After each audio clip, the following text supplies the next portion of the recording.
What is going on, guys? It's Bucky and welcome to your 84th Java tutorial.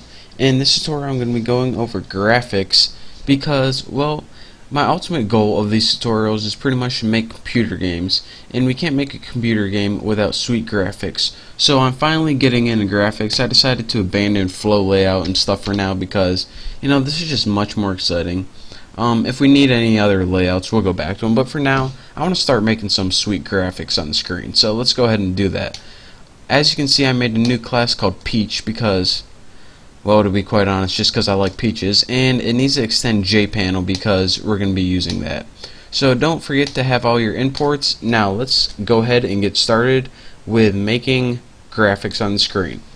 Now, in order to make graphics on the screen, we need a method called Paint Component, and this Paint Component method is used to draw graphics on the screen. So let's go ahead and put public void paint component, and for a parameter it takes an object from the graphics class. So graphics, and I'll just name it G. You can name it whatever variable you want. In this parameter right here, this G, this is going to be used to set the color, and we manipulate this object depending on what we want to draw. But don't forget that you need this method called Paint Component. This is a built-in method that's inherited, and this is the method used to create all graphics on the screen. So now that we have this method, we can automatically start creating graphics. So let's go ahead and get to it. The first thing we need to do is just one other housekeeping thing. We need to put super paint component and just fill in G right there.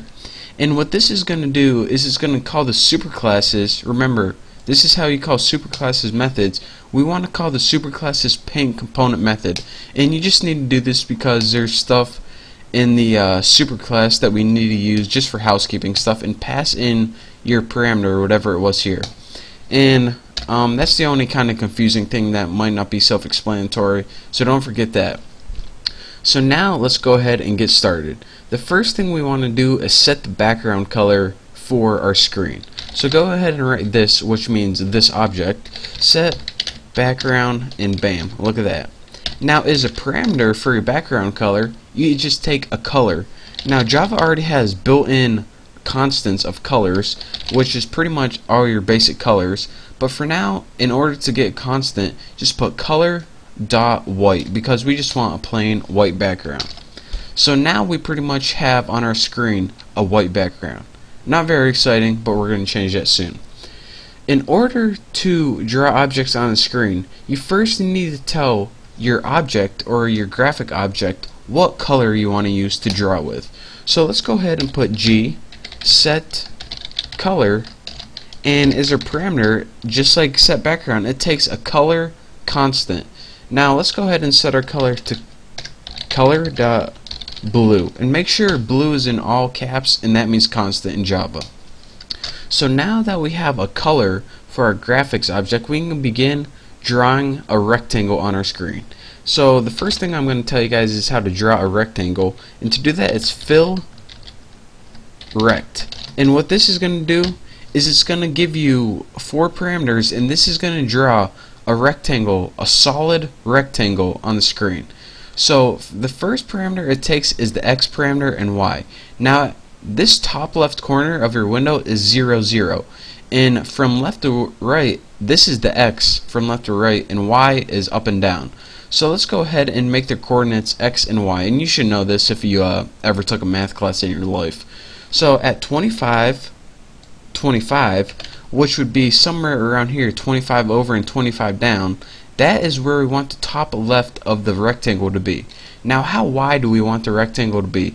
Let's just go ahead and put 100 pixels wide by 30 pixels high. So now we got our color and our coordinates of our rectangle right here. So now we just have a blue rectangle chilling on our screen. But I want to tell you guys something else you can do. Next, we can go ahead and put set color, and we can set the color again, or pretty much reset the color. And if we want to have a custom color that's not constant, like our own RGB values, and RGB means red, green, and blue, just go ahead and put new color, and as our parameters, you type in the RGB value you want. So let's put like 190, comma 81, comma 215. Make sure none of these values go above 255. And this pretty much means, alright, how much red do we want it? 190 red, 81 green, and 215 blue. What color this is, I'm not sure, but I know that it's going to be some weird color. But again, if you want custom colors, then that's how you create it. What I usually do is I go into Photoshop and mess around with the RGB value, but you know, that's not important right now.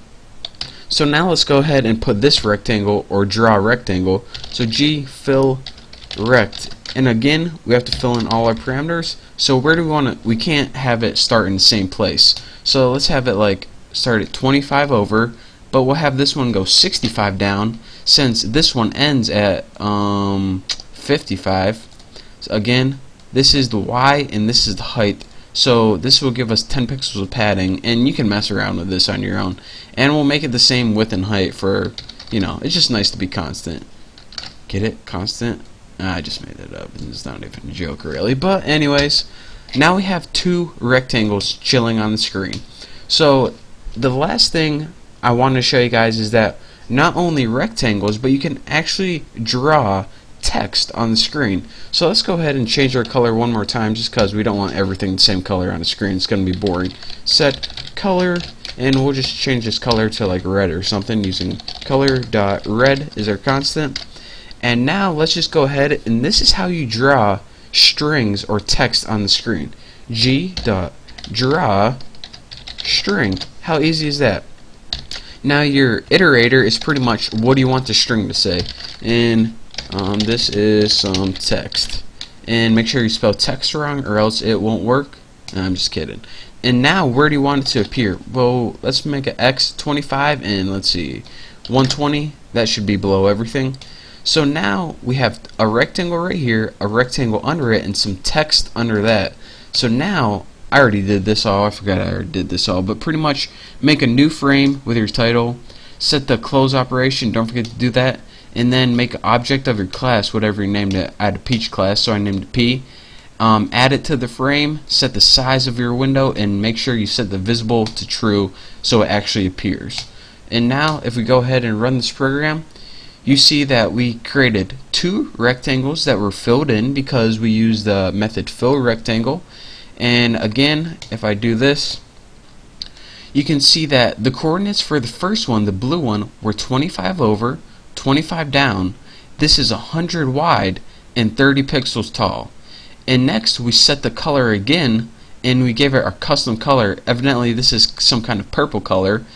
And this has RGB value of 190, 81, 215, and this is 25 over, 65 down, and that's your top left point right there, 100 wide and 30 tall. And next we just pretty much made some text on our screen, and this text started at 25 over and 120 pixels down. That's where your text started, and then you pretty much just drew a string on the screen using the current color of your G object. So that is pretty much the basics of how do you make simple rectangles. Of course there's more stuff we can do, but for now just sticking with the basics. In the next tutorial I'm going to show you guys how to draw some sweet graphics, and well, they're not going to be that sweet, but they're going to be a little better than this one. So thank you guys for watching. Now don't forget to subscribe, and hopefully I will see you next tutorial.